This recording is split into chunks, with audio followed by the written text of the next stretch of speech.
Some people may want us to believe that this pattern of events is just a threat to our livelihood, a threat to our wealth. But you know what you play into the hands of? Then if somebody comes along and says, oh, no, that's not true. If we continue this pattern of behavior, we're going to put more money in your pockets. Is that okay? All you have to do is turn over more power to us. Give us control of your whole banking system, and everything will be okay. We'll give you money. Give us control of all of your businesses, and everything will be okay, because we'll give you jobs. You see what I mean? Give us control of your health care system, and everything will be okay, because everybody will be healthy. Okay? There's just one problem with this, y'all. If you read what isn't even the fine print, but what is the clear and evident corollary of everything they're saying, they're not saying, give us the power, we're going to do all these wonderful things for you. They remind me, in fact, of a little nostrum that, I think he was mentioned today, Harvey C. Mansfield, who was, among other things, an expert on Machiavelli. And I think that there's no harm in being an expert on Machiavelli so long as you read him as a warning rather than as an instructor. But leave that aside. He was talking about the ways that Machiavelli recommended to people who wanted to achieve power. If you're trying to get power and control from people, and in particular, if you think that you need that power in order to do away with them because they're in your way. I remember one lecture in which he looked at the class and said, well, what Machiavelli is saying here is, don't say, give me your gun, I want to kill you. Just say, give me your gun. See? Now, does that remind you of anything? Because it reminds me of something. It reminds me of all the politicians we have today. Reminds me, including the present occupant of the White House and the faction that he represents, coming to us and saying, just give us the power. Give us the banks. Give us the control of the corporations. Give us the control of the healthcare system. Give us the power. Give us the unrestrained, unchecked opportunity, and we will do wonderful things for you. And I'm listening to myself saying, no, I think what you're really suggesting is that we ought to give you the power and the control. Once you get it, who's going to stop you from using it to destroy us? This, my friends, this is the problem with giving to the government control of all the things that you need in order to defend yourself. Okay? And I'll tell you, when you start listening to some of these folks who are now all active in the Congress on behalf of what I call the Obama faction, they're all active and they are wanting to protect us. And you know what they want to protect us from, y'all? They want us to protect us from those nasty, bad guns that have been going around America killing people. You know the guns I'm talking about. Those nasty, bad guns that walk into churches and walk into convenience stores and walk into other places, and they just fire off the rounds and kill folks, and you've got to apprehend those nasty guns.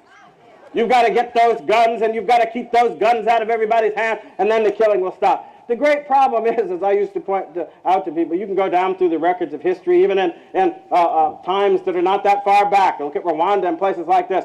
And what happens with human beings is, if you've got human beings who are determined upon murder and mayhem, you can take away their guns and they'll pick up their machetes, they'll pick up whatever they have handy, and they'll still do the dirty deed.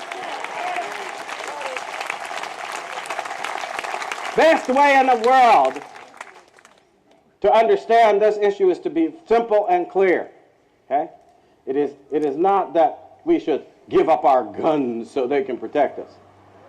Is that we should understand that the danger from the weapon comes from the heart, and it comes from the mind. It comes from the lack of conscience of those who are governing the use of that instrument. And if you neglect those things, you will never be safe. Is it a coincidence then? Hold on. See, I start with this issue today because I ask myself, is it a coincidence you think that in the very same era where we have so many people who are telling us that in order for the society to be safe, people must give up the constitutional right that is guaranteed in the Second Amendment, and then we're going to be safe? Do you think it's a coincidence that these very same people are then promoting in our schools, in our educational system, an approach that neglects character formation, that neglects instruction in conscience, that actually promotes licentious ideas, that suggest that there is no basis for right and wrong? It seems to me it's time we began to recognize that whether you're talking about our economic crisis, our moral crisis, our social crisis, our crisis of security on the streets, none of these crises is an accident. None of these crises is without purpose. None of these crises is without intention. In the same way that having set us up through a system of education that no longer instructs in moral constraint, moral restraint, moral conscience, and moral decency, they set us up for the orgy of crime and violence that they then claim they will protect us from by disarming our people. In the very same way that they have moved there, they now move through an economic crisis fomented by the very regulators who now are telling us they shall save us from the consequences of their lack of integrity.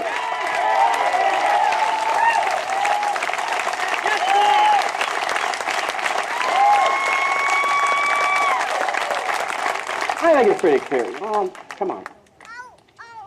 Even if we were in a kind of regular situation, which we're not, we have an experience, and as a result of that experience, people you trusted, right? You entrusted a little bit of power to them. They said they were going to do good things with this. And then the end result is that through their laxity and their lack of integrity and with their malice aforethought, they get you into the very crisis that they said they would avoid, right? They were going to impose standards on the banks and lending practices. This has been going on since the Federal Reserve System began in the first place. This is what it was supposed to be all about. I find it ironic that after a century almost now, in which this great savior of the United States from economic instability and the lack of integrity and so forth and so on has been in operation, we are now in the midst again of an economic crisis that they claim is the worst since the Great Depression. And that depression didn't occur until they came along to save us with these institutions. And the mantra is the same. The remedy is the same. The mantra is the same. We're supposed to believe again that the problem isn't with them. It's with the fact that they don't yet have enough power. They don't yet have enough control. They don't yet have enough ability to determine and control our income and our corporations and our livelihood and our fate. We must turn it all over to them now, and then we will be secure. Well, I'll tell you what. I think that we'll be secure, all right. We'll be secure the way crooks are secure when you put them in the pen. We'll be secure, all right. They will have secured the people of the United States. And in the midst of all that security, all we'll have to contemplate is our bars and our subjection, because there will be no freedom left. Are we waking up to this yet? I hope that these gatherings around the country that are taking place are clear evidence that people are waking up, that they are beginning to realize and understand that no power you hand off to others unchecked and without supervision from yourselves is going to be used in any way that benefits your life, your liberty, or your survival. It hasn't happened before, and it's not going to happen now. The one thing I think that was most salutary about the minds that the founding generation of this country brought to the business of contemplating government and the structures of government was a simple truth that seems to be taught through all the record of human history. That if you hand people power that is not checked, that is not limited, that is not constrained, they will abuse that power in order to enslave the people.